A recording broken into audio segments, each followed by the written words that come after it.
அனைவருக்கும் வணக்கம். தெய்வ சக்தி உள்ளவர்களுக்கு வரும் கனவுகள் இதை பற்றி பார்ப்போம்.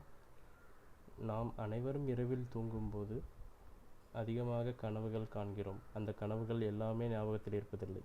சில கனவுகள் ஞாபகத்தில் இருக்கும், சில கனவுகள் ஞாபகத்தில் இருக்காது. சில கனவுகள் நல்லதாகவே இருக்கலாம், சில கனவுகள் கெட்டதாகவும் இருக்கலாம். ஒவ்வொரு கனவுக்கும் ஒவ்வொரு அர்த்தம் இருக்கிறது என்று சொப்பன சாஸ்திரத்தில் சொல்கிறது.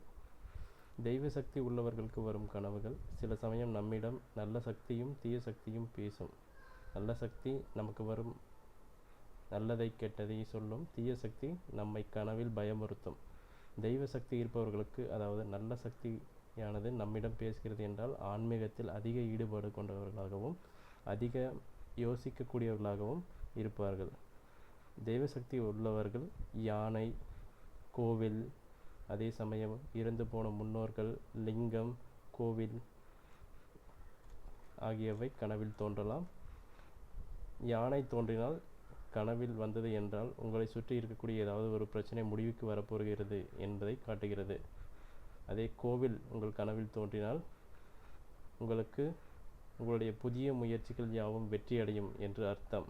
அதே சமயம் பாழடைந்த கோவில் அல்லது சிதிலமடைந்த சிற்பங்கள் மாதிரி கனவு வரக்கூடாது. அந்த மாதிரி கனவு வந்தது அப்படின்னா உங்களுக்கு ஏதோ ஒரு வழியில் பெரிய நஷ்டம் ஏற்பட போகிறது என்பதை குறிக்கிறது.